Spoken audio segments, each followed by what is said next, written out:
نکلتا ہے حضور کے بعد اگر کسی نے دعویٰ کیا نبوت کا تو وہ کذاب، دجال، جھوٹا، کافر، اور جس کسی نے بھی اس کی تصدیق کی، اس کو باندھ لیا، وہ بھی دائرہ اسلام سے خارج، مرتد۔ یہ قانونی اہمیت ہے، قانونی اہمیت ہے۔ کوئی شخص مسلمان رہا یا نہیں رہا، یہ تو بڑا اہم مسئلہ ہے، قانونی مسئلہ ہے۔ اس کی بیوی کا اس سے نکاح جو ہے وہ ختم ہو گیا اگر اس نے کسی حضور کے بعد کسی نبی کی نبوت کا اقرار کر لیا یا خود اپنے نبی ہونے کا دعویٰ کیا، وہ پھر مرتد ہے، واجب القتل ہے۔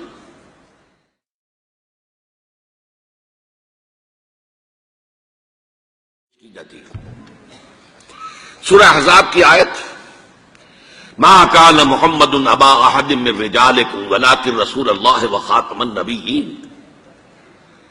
محمد صلی اللہ علیہ وسلم اے مسلمانوں تم میں سے کسی مرد کے باپ نہیں ہیں۔ زید ابن حارثہ کو اگر حضور نے منہ بولا بیٹا بنا لیا تھا تو منہ بولا بیٹا کوئی حقیقت نہیں رکھتا، ورنہ آپ کسی مرد کے والد نہیں ہیں۔ آپ کو اللہ نے بیٹے دیے بھی ابتدا میں، وہ فوراً فوت ہو گئے۔ آپ کے عمر کے آخری دور میں بھی حضرت ابراہیم کی ولادت ہوئی، حضرت ماریہ قبطیہ کے بٹن سے، وہ بھی فوت ہو گیا بچپن میں۔ تو ما کان محمد ابا احد من رجالکم ولکن رسول اللہ وخاتم النبیین، وہ تو اللہ کے رسول ہیں اور نبیوں کی مہر ہیں، مہر لگ گئی، اب یہاں سے کوئی اور شے نہیں نکل سکتی، یہ بند ہو گیا راستہ، یہاں سے اب کسی اور نبوت کے اجرا کا سوال پیدا نہیں ہوتا۔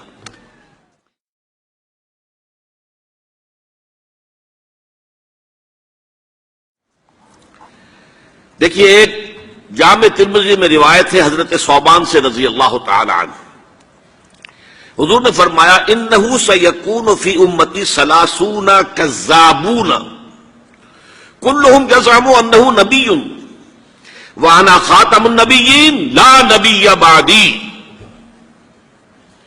آپ نے فرمایا میری امت میں 30 افراد ایسے اٹھیں گے جو دجال ہوں گے، کذاب ہوں گے، جھوٹے ہوں گے۔ ان میں سے ہر شخص جو ہے یہ گمان کرتا ہوگا اپنے بارے میں کہ وہ نبی ہے، حالانکہ میں خاتم النبیین ہوں، اور خاتم النبیین کے معنی کیا؟ لا نبی بعدی، اب میرے بعد کوئی نبی نہیں ہوگا۔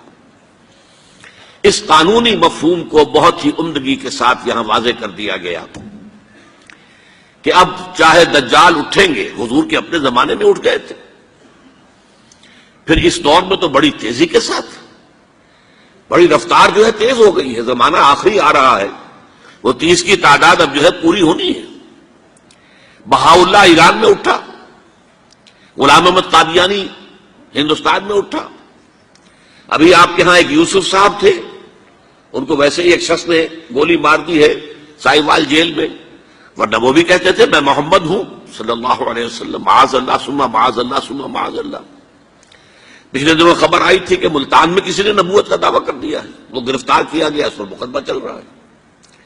تو یہاں حضور نے فرما دیا کہ 30 ہوں گے ایسے افراد میری امت میں سے کہ جو دعویٰ کریں گے، وہ جھوٹے ہوں گے، کذابون، اور جو دعویٰ کریں گے نبوت کا، حالانکہ میں خاتم النبیین ہوں اور میرے بعد کوئی نبی نہیں۔ دوسری حدیث ہے، یہ حضرت ابو ہریرہ سے ہے رضی اللہ تعالیٰ عنہ، اور یہ سنن ابی داؤد میں ہے۔ لا تقوم الساعۃ، حضور نے فرمایا قیامت قائم نہیں ہوگی حتی یخرج 30 دجالون، جب تک کہ 30 دجال ظاہر نہ ہو جائیں، کلہم یزعم انہ رسول اللہ، جن میں سے ہر شخص یہ کہے گا اور سمجھے گا کہ میں اللہ کا رسول ہوں۔ یہ 2 حدیثیں ہیں لا نبی بعدی کے مفہوم کے اندر، قانونی مفہوم، جو ختم نبوت کا یہ مفہوم ہے کہ آپ کے بعد کوئی نبی نہیں۔ دوسری حدیث سنیے، اس میں تکمیل نبوت کا تصور آ رہا ہے، بڑی پیاری حدیث ہے، حضرت ابو ہریرہ رضی اللہ تعالیٰ عنہ سے مروی ہے، اور اس حدیث کی سند بہت قوی ہے، متفقون علیہ، بخاری اور مسلم دونوں میں۔ حضور فرماتے مثلی و مثل الانبیاء، میری اور سابقہ انبیاء کی مثال ایسے ہے کہ مثل قصر، ایک ایسا محل کسی ہے، احسن بنیانہ، جس کی تعمیر بہت عمدہ کی گئی، بہت شاندار قصر تعمیر کیا گیا، وَتَرَكَ مِنْهُ مَوْضِعَ لَبْنَةٍ، لیکن ایک اینٹ کی جگہ چھوڑ دی گئی، ایک جگہ پر رکھنا چھوڑ دیا گیا، وہ کمی ایک تھی کہ جو اس کے اندر باقی تھی۔ فطاف بہ النظار یتعجبون من حسن بنیانہ، تو اس محل اور قصر کا طواف کرتے تھے لوگ، ارد گرد گھومتے تھے اور بہت تعجب کرتے تھے، کتنی شاندار عمارت ہے، کتنی عظیم عمارت ہے، کیسا عالی شان محل تعبیر کیا گیا ہے۔ الا موضع تلک اللبنہ، سوائے اس ایک اینٹ کی کمی کے جو عجیب محسوس ہوتی تھی کہ یہ ایک اینٹ کی کمی کیوں رکھ دی گئی۔ اب حضور فرماتے فکنت انا، وہ اینٹ میں ہوں، صددت موضع اللبنۃ، میں نے اس اینٹ کے رکھنے کو پورا کر دیا ہے۔ ختم بی البنیان، میرے ذریعے سے قصر رسالت کی تکمیل ہو گئی ہے۔ وختم بی الرسل، اور میرے ذریعے سے مجھ پر رسالت کا اختتام ہو گیا۔ اب یہاں محل اور محل میں ایک کمی اور اس کمی کا آپ کے ذریعے سے پورا ہو جانا، یہ ہے تکمیل نبوت و رسالت کا معاملہ۔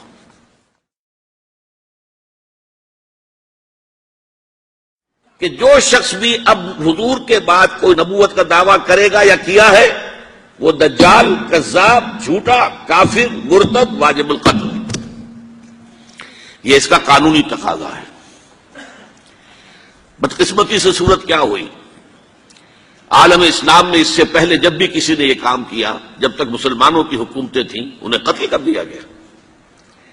آپ کو معلوم ہے کہ حضور کے فوراً بعد جو کھڑے ہو گئے تھے مسیلمہ کذاب اور بڑے بڑے مدعیان نبوت، ان کے خلاف جہاد کیا گیا، ان کو قتل کیا گیا، تہہ تیغ کیا گیا۔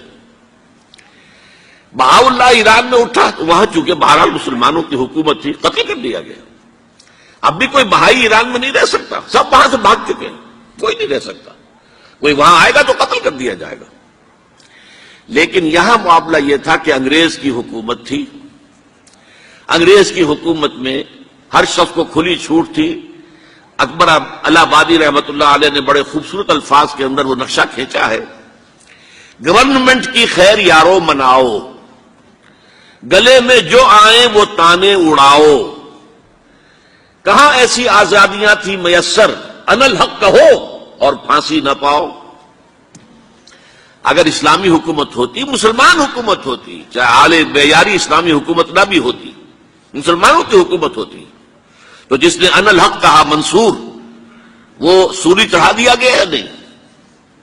جس نے نبوت کا دعویٰ کیا وہ قتل کر دیے گئے کہ نہیں؟ انگریز کی حکومت تھی، گورنمنٹ کی خیر یارو مناؤ، گلے میں جو آئیں وہ تانے اڑاؤ، خدائی کا دعویٰ کر دو، نبوت کا دعویٰ کر دو، رسالت کا دعویٰ کر دو، کوئی پوچھنے والا نہیں، کوئی پکڑنے والا نہیں، کسی دارو گیر کا کوئی اندیشہ ہی نہیں۔ کہاں ایسی آزادیاں تھیں میسر، ان الحق کہو اور پھانسی نہ پاؤ۔ اسی زمانے میں ایک واقعہ یہ ہوا تھا، غلام احمد قادیانی نے ایک دعوتی خط لکھا کابل کے حکمران، اب میں بھول رہا ہوں کہ وہ امیر دوست محمد خان تھے یا امیر عبد الرحمان خان تھے، ان دونوں میں سے کسی کے سامنے وہ خط پہنچا۔ جیسے کہ حضور نے خطوط بھیجے تھے قیصر کو، کسریٰ کو، تو اس کو بھی شوق چرایا کہ میں بھی تو اب نبی ہوں، نبوت کا دعویٰ کر چکا ہوں، تو مجھے پڑوس کا ملک جو ہے افغانستان، وہاں کے بادشاہ کو دعوت دینی چاہیے کہ وہ مجھ پر ایمان لائے۔ جب وہ خط وہاں پہنچا ہے تو امیر کابل نے اسی خط پہ 2 الفاظ لکھ دیے اور واپس کر دیا۔ الفاظ کیا تھے؟ ایجا بیا، یہاں آؤ ذرا اور یہاں آ کر تم دعویٰ کرو نبوت کا۔ یہ تم انگریز کی چھتری تلے بیٹھے ہوئے دعوے کر رہے ہو، انگریز کے سائے تلے جو ہے، اور انگریز جو ہے تمہیں سپورٹ کر رہا ہے، تم نے جہاد کو جو ہے ختم کر دیا، دین کے لیے حرام ہے اب دوستو قتال، حرمت قتال۔ انگریز کو اور کیا چاہیے تھا؟ گلیڈسٹن نے، جبکہ وہ وزیر اعظم تھا برطانیہ کا، اس نے کہا تھا اپنی پارلیمنٹ میں قرآن کو لہرا کر، جب تک یہ کتاب دنیا میں موجود ہے امن قائم نہیں ہو سکتا، یہ تو جہاد اور قتال کی بات کرتی ہے۔ تو ان کو اور کیا چاہیے تھا کہ اگر کوئی اس قتال کو ختم کر دے، منسوخ کر دے، اور مسلمانوں میں سے جذبہ جہاد اور قتال فی سبیل اللہ کو نکال دے، تو اس سے بڑی اور کیا خدمت ہوگی؟ لیکن یہ کہ اگر تمہیں یہ دعوت دینی ہے تو ذرا یہاں آؤ، جا بے آ، یہاں آ کے یہ دعوت دو مجھے، تاکہ تمہارے 14 طبق روشن ہو، تمہیں معلوم ہو کہ اس دعویٰ کرنے کا مطلب کیا ہے۔ لیکن ایک بات میں اب آپ سے عرض کر رہا ہوں، ہم پر اللہ کا بڑا کرم ہوا تھا، اس میں کوئی شک نہیں۔ اس ملک میں 1974 میں جو فیصلہ ہوا قادیانیوں کے غیر مسلم اقلیت قرار پانے کا، وہ واقعہ یہ ہے کہ بہت ہی مبارک فیصلہ تھا۔ اس کے لیے تحریک جو اٹھی وہ بھی بہت ہی عمدہ تھی، بہت پرامن تھی، بہت منظم تھی۔ مولانا سید محمد یوسف بن نوری رحمۃ اللہ علیہ اس کے قائد تھے۔ کوئی سیاسی لیڈر جو ہے اس میں نمایاں نہیں تھا، خالص دینی تحریک تھی۔ پھر اس وقت ہمارے ہاں حکمران ذوالفقار علی بھٹو، حالانکہ خالص سیکولر ذہن کا آدمی، اور قادیانیوں نے اسے سپورٹ کیا تھا 1970 کے الیکشن میں۔ قادیانی سمجھتے تھے وہ تو ہمارا اپنا آدمی ہے، لیکن اللہ تعالیٰ نے اس کے ہاتھوں لیکن بہترین طریقے سے، جس پر اعتراض کیا ہی نہیں جا سکتا، پارلیمنٹ کے ذریعے سے فیصلہ کرا۔ کوئی آرڈیننس نہیں تھا، کوئی حکم جو ہے، فرمان جو ہے وہ ایشو نہیں ہوا تھا، پارلیمنٹ کے ذریعے سے۔ اور پارلیمنٹ کی ایک کمیٹی بنائی گئی جس میں کہ موقع دیا گیا کہ قادیانیوں کے سربراہ بھی آ جائیں، لاہوریوں کے سربراہ بھی آ جائیں۔ یہ دونوں سیکٹ جو ہیں قادیانیت کے، پہلے قادیانی تھے، اب وہ ربوائی ہیں، ربوے والے ہیں۔ لاہوری جیسے پہلے لاہوری تھے، آج بھی لاہوری ہیں۔ ان دونوں کے سرکردہ لوگوں نے آ کر وہاں پر اس کمیٹی کے سامنے پیش ہو کر بیانات دیے اور کہا، کھل کر کہا۔ ناصر احمد اس وقت جو ہے خلیفہ تھا ان کا، مرزا طاہر احمد کا غالباً بڑا بھائی مرزا ناصر احمد۔ انہوں نے کہا ہم نبی مانتے ہیں، غلام احمد قادیانی کو ہم نبی مانتے ہیں، ڈنکے کی چوٹ کہا۔ لہذا اس کے بعد پارلیمنٹ نے فیصلہ کیا یہ غیر مسلم ہے، اور صحیح فیصلہ کیا۔ لیکن یہ فیصلہ ادھورا ہے، یہ بات آج میں پہلی مرتبہ کہہ رہا ہوں، اسے نوٹ کر لیجیے۔ قادیانیت کے فتنے کو کوئی گزند نہیں پہنچا ہے ان کے غیر مسلم قرار دیے جانے سے۔ وہ فتنہ جوں کا توں پنپ رہا ہے، جوں کا توں پھیل رہا ہے، جوں کا توں وہ اپنے سرطان کی جڑیں پھیلا رہا ہے ہمارے معاشرے میں۔ اور ویسے یہ کہ عالمی سطح پر انہیں بڑی سرپرستی حاصل ہو گئی ہے، پوری دنیا جو ہے، مغربی دنیا، وہ ان کی سرپرستی کر رہی ہے۔ لیکن یہ کہ اندرون ملک بھی اس فتنے کا قلع قبا اگر ہو سکتا تھا تو صرف اس وقت جبکہ اس فیصلے کا جو قانونی اور منطقی تقاضا ہے وہ بھی پورا کیا جاتا، اور وہ یہ کہ مرتد کو قتل کی سزا دی جاتی۔ اسلام میں مرتد کی سزا قتل ہے۔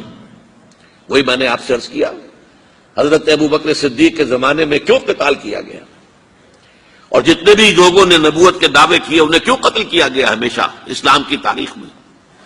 لہذا مرتدین کی سزا، سزائے قتل جب تک نافذ نہیں ہوگی، اس فتنے کو کوئی گزند نہیں پہنچے گا۔ بلکہ وہ تو اپنے آپ کو مظلوم سمجھتے ہیں، مظلوم کی حیثیت سے پیش کرتے ہیں۔ اور ظاہر بات ہے کہ وہ سارے شاعر، چاہے آپ آرڈیننس نافذ کر لیں، لیکن ان کے جمعے کی نماز ہوتی ہے۔ یہ ٹھیک ہے کہ وہ مسجد کی شکل نہیں بنا سکتے، ماڈل ٹاؤن میں ایک بڑی کوٹھی کے اندر ان کا جمعہ ہوتا ہے، ان کی عیدیں علیحدہ ہوتی ہیں۔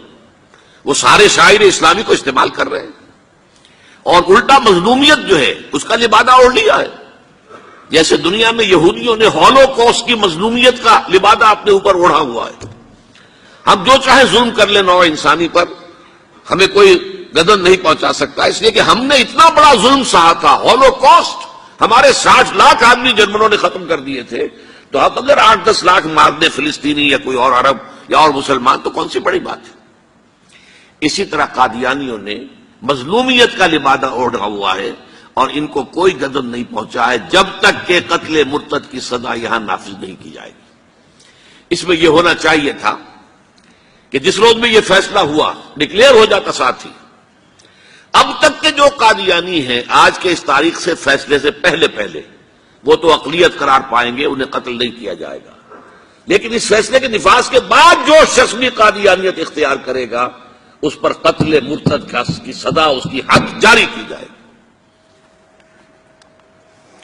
آخری شریعت کوئی آنے والی اور نہ لانے والا، آخری شریعتی کوئی آنے والی اور نہ لانے والا، خود میرے نبی نے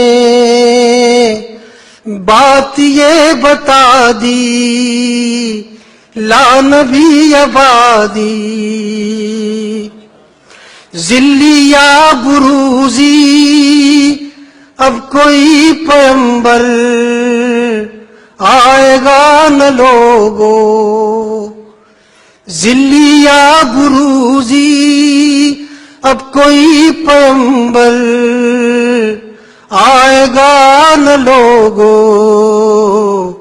آپ نے یہ کہہ کر مہر ہی لگا دی، لا نبی آبادی۔ شکریہ۔